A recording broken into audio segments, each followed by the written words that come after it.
Everyone. पिछले class में हमने 600 से 750 एडी नॉर्थ इंडिया में जो इम्पोर्टेंट डायनेस्टीज़ थी, रूल्स थी, उनके बारे में देख लिया। आइए इस क्लास में हम इसी टाइम पीरियड में साउथ इंडिया का एक टूर मार के आते हैं। एक्चुअली ये जो साउथ इंडिया रीजन है, इसका हिस्ट्री भी बहुत कॉम्प्लेक्स रहा है, तो बेहतर समझने के लिए हम बहुत समरी वाइज इसको देख सकते हैं। हम साउथ इंडिया के हिस्ट्री को दो फेजेस में बांट सकते हैं। फर्स्ट हिस्टोरिकल फेज जो कि 200 BC से 300 AD तक रहा, और सेकेंड हिस्टोरिकल फेज जो कि 300 AD ऑनवर्ड कह लीजिए, या फिर मोर स्पेसिफिकली 600 से 750 AD के आसपास रहा। ठीक है, तो ये जो फर्स्ट हिस्टोरिकल फेज को ही पॉपुलरली हम लोग संगम एज के नाम से भी जानते हैं। ठीक, तो इस समय की जो मेजर डायनेस्टीज़ थी वो सतवाहन, चोल, चेर और पांड्यास थे। ये चोल अर्लियर चोल आते, लेटर जो 800 AD से 1000 AD तक दिखेंगे उन्हें लेटर चोल्स कहते थे, बट ये अर्लियर चोलास थे। ठीक है, और ठीक इसी टाइम पे जो सेकंड हिस्टोरिकल फेज था उसकी इंपॉर्टेंट डायनेस्टी पल्लवा, पांड्या और चालुक्यास थे। ठीक है, दूसरा डिफरेंस हम देखते हैं कि अर्लियर फेज में बहुत सारा न्यूमरस क्राफ्ट था, इंटरनल और एक्सटर्नल ट्रेड भर भर के होता था, wide spread use of coins था और गुड नंबर ऑफ टाउन्स था। लेकिन हम जब सेकंड हिस्टोरिकल फेज में आते हैं तो ट्रेड, टाउन और कॉइनेज तीनों में डिक्लाइन देखने के लिए मिलता है। क्यों मिलता है? क्योंकि हमने देखा कि अर्ली मेडाइवल पीरियड था, इसमें न्यू मोड ऑफ प्रोडक्शन आता है जो कि फ्यूडलिज्म था, फ्यूडल मोड ऑफ प्रोडक्शन था। तो जब भी फ्यूडल मोड ऑफ प्रोडक्शन आता है तो ट्रेड, टाउन और कॉइनेज में थोड़ा बहुत डिक्लाइन होता है। हाँ, लेकिन इसके साथ साथ एग्रीनियन इकोनॉमी का एक्सपेंशन होता है।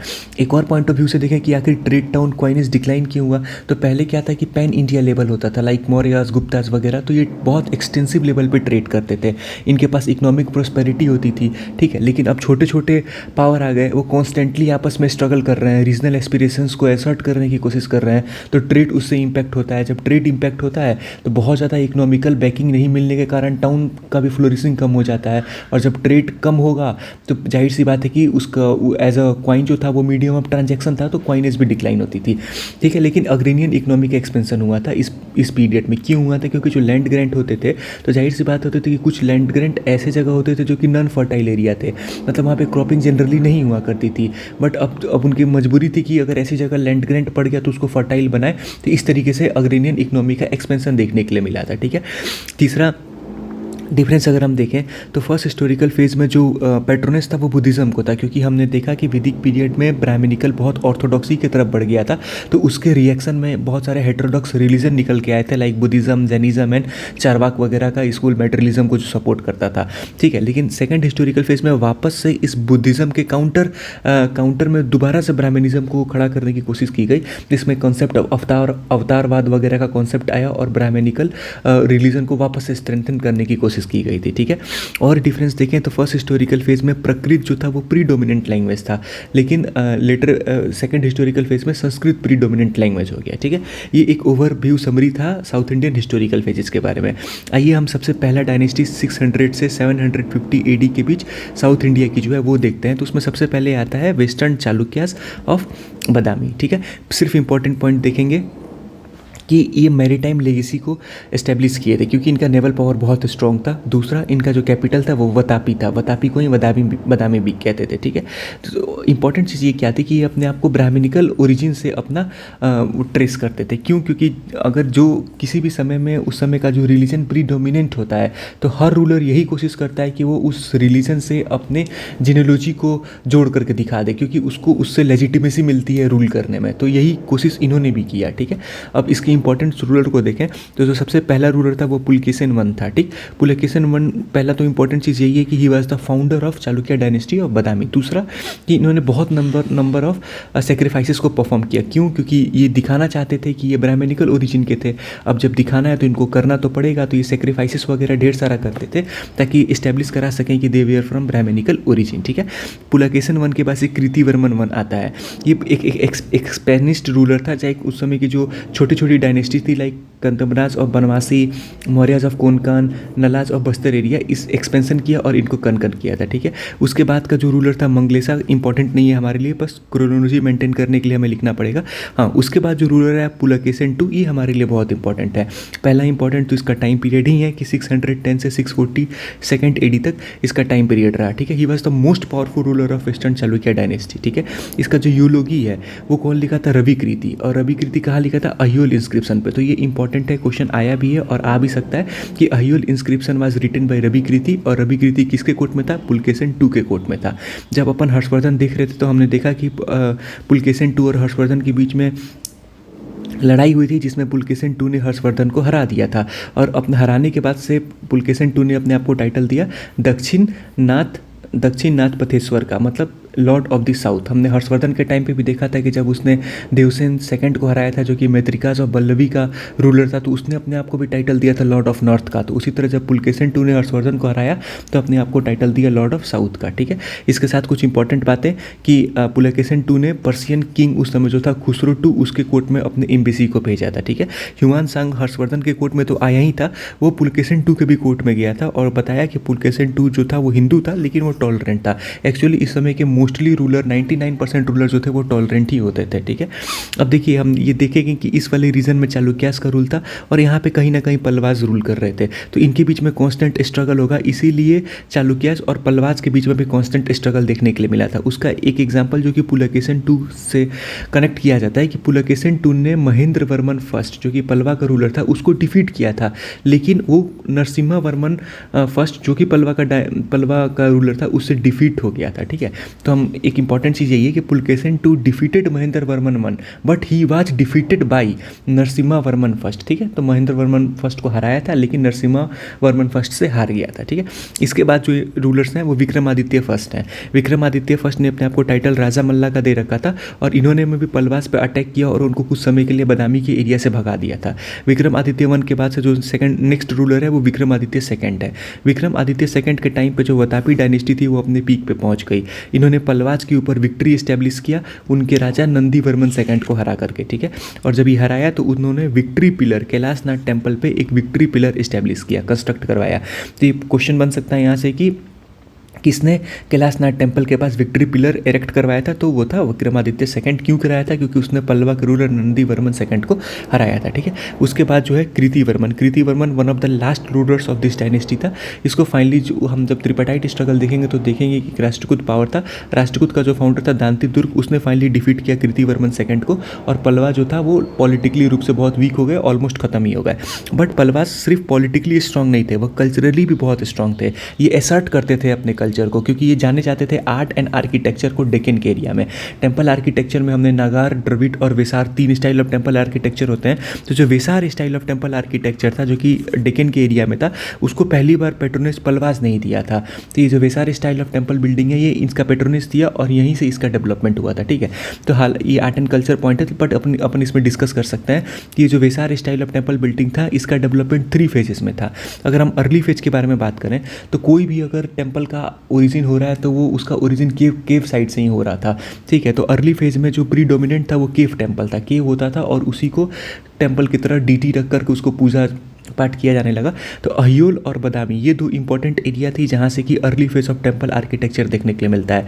अहियोल में लगभग 3 और बादामी में 4 टेम्पल आर्किटेक्चर का एग्जाम्पल मिलता है। अगर हम एग्जाम्पल की बात करें, देखिए यही था केव टेम्पल्स, ये केव है और इसी केव में ये पिलर वगैरह देखिए टेम्पल का कंस्ट्रक्शन किया गया। तो ये जो होते थे इनका जो एक्सटीरियर होता था वो प्लेन होता था, लेकिन जो इंटीरियर पोर्शन होता था वो एक्सेप्शनली वेल फिनिश्ड हुआ करता था। ठीक है, अर्ली फेज के बाद से अगर हम सेकंड फेज पे आए तो सेकंड फेज में अहियोल को हम लोग cradle of Indian temple architecture कहते हैं। जैसे अफ्रीका को हम लोग क्रेडल ऑफ ह्यूमन सिविलाइजेशन कहते हैं, क्योंकि माना जाता है कि ह्यूमन सिविलाइजेशन का ओरिजिन वहीं से हुआ। उसी तरह अहियोल में माना जाता है कि टेम्पल आर्किटेक्चर का एक्चुअल जो ओरिजिन हुआ वो अहियोल से ही ओरिजिन हुआ, इसलिए फेमसली इसको cradle of Indian temple architecture भी कहते हैं। ठीक है, जैसे कि एग्जांपल लतखंड टेम्पल और मिगुती जैन टेम्पल, ये दोनों temple second phase of temple architecture development में आता है। ठीक है, फाइनली मैच्योर फेज में आता है। मैच्योर फेज में क्या हुआ कि स्ट्रक्चरल टेम्पल का डेवलपमेंट होना चालू हो गया। स्ट्रक्चरल टेम्पल का मतलब कि एकदम प्रॉपर स्ट्रक्चर बनने लग गया टेम्पल में, कि ये रेस्ट का होगा, पिलर होगा, सर्कम्बुलेटरी पैसेजेस होगा वगैरह वगैरह। तो इसका हमको बेस्ट एग्जाम्पल देखने के लिए मिला था पटक्कल में। यहाँ पे लगभग ऐसे 10 टेम्पल थे जो कि फुल्ली डेवलप्ड थे। ठीक है, उसके साथ साथ जो भूतनाथ ग्रुप ऑफ टेम्पल था बादामी में, वो भी इसी पीरियड में आता है। इसका example like Mallikarjun temple, Virupaksha temple, ये सब मैच्योर फेज में थे। और जो विक्रमादित्य सेकंड की जो रानियाँ थी वो मल्लिकार्जुन और विरूपाक्षा, तो ये दोनों टेम्पल इन्होंने ही कंस्ट्रक्ट करवाया था। ठीक है, जैसे ये एग्जाम्पल देख सकते हैं, प्रॉपर एकदम स्ट्रक्चर का फॉर्मेशन हो रहा है। ये पटक्कल टेम्पल है, स्ट्रक्चरल टेम्पल है पल्लवाज के टाइम पे। आगे बढ़ते हैं। हमने चालुक्यास को देख लिया, अब अपन फाइनली आते हैं पल्लवाज के बारे में। तो ये नॉर्मल ये जो एरिया है यहाँ पे पल्लवाज का रूल था, ठीक है। इस वाले एरिया में हमने देखा चालुक्यास रूल कर रहे थे और यहाँ पे समथिंग एरिया में पांड्याज का रूल था। तो चालुक्यास ये जो कांची है ये इनका कैपिटल सिटी है। आइए देखते हैं पल्लवाज के बारे में कि पल्लवाज का कैपिटल कहाँ था, कांचीपुरम, ठीक है। इसका जो फाउंडर था वो सिम्हा विष्णु था। सिम्हा विष्णु ने इक्ष्वाकु डायनेस्टी जो थी उसको हराया था और अपने आप को टाइटल दिया था अवनी सिम्हा। अवनी सिम्हा का सिंपल मतलब होता है lion of the earth. Simha Vishnu के बाद से जो रूलर आता है ये बहुत इंपॉर्टेंट है, महेंद्र वर्मन फर्स्ट। तो हालांकि हमने देखा कि पुलकेशिन II ने महेंद्र वर्मन फर्स्ट को हराया था, लेकिन जो महेंद्र वर्मन फर्स्ट है वो जाना जाता है पैटर्न ऑफ आर्ट। इन्होंने आर्ट को बहुत ज़्यादा पैट्रोनेज दिया था। बार बार इस पर क्वेश्चन आया है कि इन्होंने एक बुक लिखा माता विल्सा प्रहसन का, ये पूछा जाता है कि किसने लिखा, तो ये महेंद्र वर्मन फर्स्ट ने लिखा था। इसके साथ साथ महेंद्र वर्मन फर्स्ट जो था वो अर्लियर जैना था, लेकिन बाद में वो सेवा धर्म को मानने लग गया था। इसके बाद जो नेक्स्ट इंपॉर्टेंट रूलर है वो नरसिम्हा वर्मन फर्स्ट है। नरसिम्हा वर्मन फर्स्ट का टाइटल महामल्ला भी था। महामल्ला का एक्चुअल मतलब होता है जो ग्रेटेस्ट है, ठीक है। तो इसने क्या किया कि इसने बादामी जो चालुक्यास की कैपिटल था उसको कैप्चर किया और कैप्चर करने के संदर्भ में उसने अपने आप को टाइटल दिया वतापी कोंडा का। वतापी कोंडा का मतलब जिसने कि वतापी को कनकर कर रखा हो, ठीक है। तो वतापी कोंडा का टाइटल किसको मिला था, नरसिम्हा वर्मन फर्स्ट को मिला था। ये क्वेश्चन आ सकता है।